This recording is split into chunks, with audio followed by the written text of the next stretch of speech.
Salam sehat untuk kita semua. Kali ini saya akan menyampaikan overview tentang mata kuliah konstruksi alat ukur. Alat ukur yang dimaksud atau difokuskan di sini adalah alat ukur psikologis. Baik, mata kuliah ini disampaikan pada semester Gasal 2020-2021. Mata kuliah ini juga merupakan mata kuliah wajib bagi seluruh mahasiswa yang mengambil program studi psikologi di S1. Deskripsi mata kuliah, ya. Mata kuliah ini merupakan pengaplikasian teori tes klasik dan teori tes modern dalam pengembangan alat ukur baik kognitif maupun non-kognitif. Alat ukur kognitif dan non-kognitif ini biasa juga disebut yang kognitif adalah maksimum performance dan yang non-kognitif adalah typical performance. Baik, penggunaan atau penyusunan alat ukur ini biasanya lebih banyak untuk S1 dipergunakan untuk penyusunan penelitian di akhir pada saat nanti mahasiswa skripsi. Minimal mereka akan bisa menyusun alat ukur yang biasa disebut dengan skala psikologi terkait dengan variabel-variabel yang diukurnya. Seperti terkesan sederhana, namun tahapannya cukup rumit karena harus mengikuti tahapan-tahapan pengembangan alat ukur yang benar. Ya, mulai dari harus mengetahui tentang konstruknya, mencari teori-teorinya, kemudian referensinya juga harus kuat. Gitu. Baik. Untuk mata kuliah ini juga bicara tentang bagaimana menganalisa item-item atau soal-soal butir-butir tes yang disusun, gitu ya.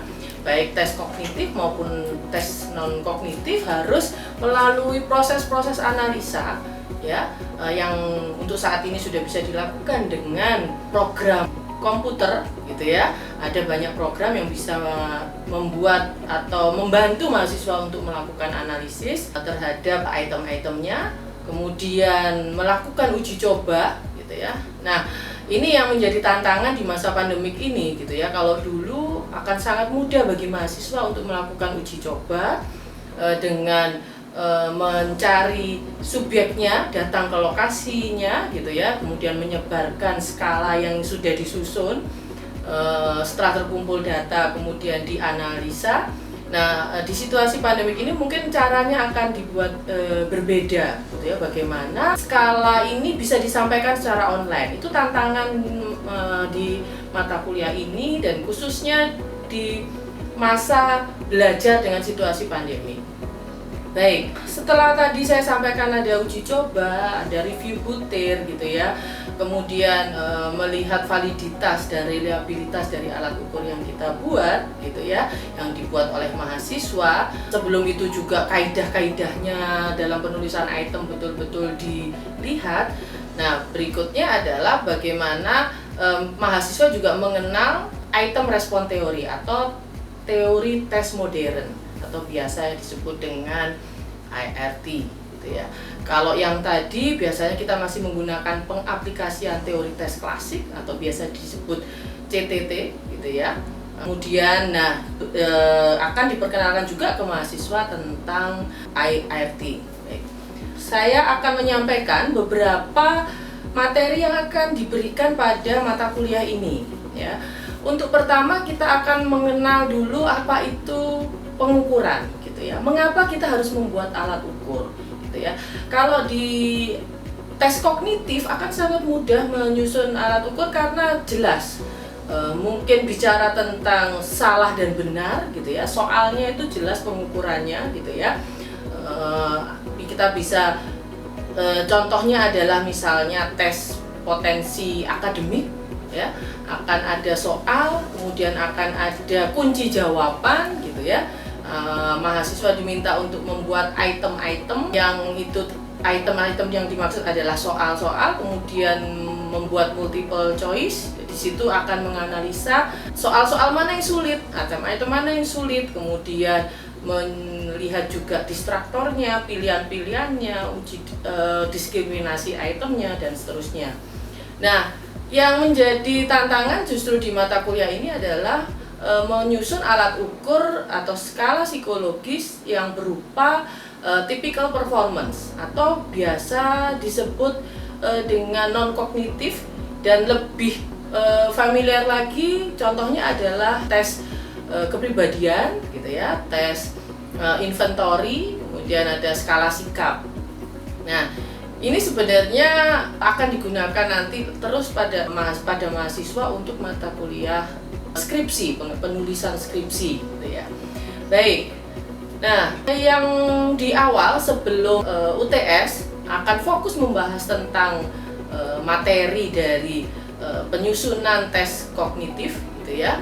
Dimulai dengan tadi pengantarnya, pentingnya menyusun alat ukur, kemudian jenis-jenis tes yang ada, baik itu dari jenis apakah itu power test, apakah itu speed test gitu ya. Kemudian apakah alat tesnya itu bentuknya adalah proyektif atau bentuknya adalah soal-soal non proyektif begitu ya. Nah, kemudian setelah UTS kita akan beralih ke materi yang bicara tentang non kognitif atau biasa disebut dengan skala psikologi. Nah, baik di materi sebelum UTS maupun setelah UTS itu akan banyak membahas tentang bagaimana menyusun alat ukur yang benar, gitu ya. Saya bisa contohkan di sini, kita akan mengukur panjang meja ini, gitu ya. Kalau kita mau mengukur dengan ukuran yang benar, gitu ya, maka kita akan mengukur dengan penggaris yang ada. Nah, penggaris itu adalah alat ukur yang dapat dipertanggungjawabkan, dia bisa mengukur panjang meja ini dengan tepat gitu ya. Tetapi bisa juga karena saya tidak punya penggaris misalnya, saya akan mengukur dengan tangan saya gitu ya misalnya. Nah, ketika saya mengukur dengan tangan seperti ini gitu ya. Nah, apakah itu bisa mengukur ya? Bisa saja. Tetapi apakah data dari hasil angka-angka dari alat dari pengukuran saya dengan tangan ini adalah valid datanya? Nah, itu yang dipertanyakan.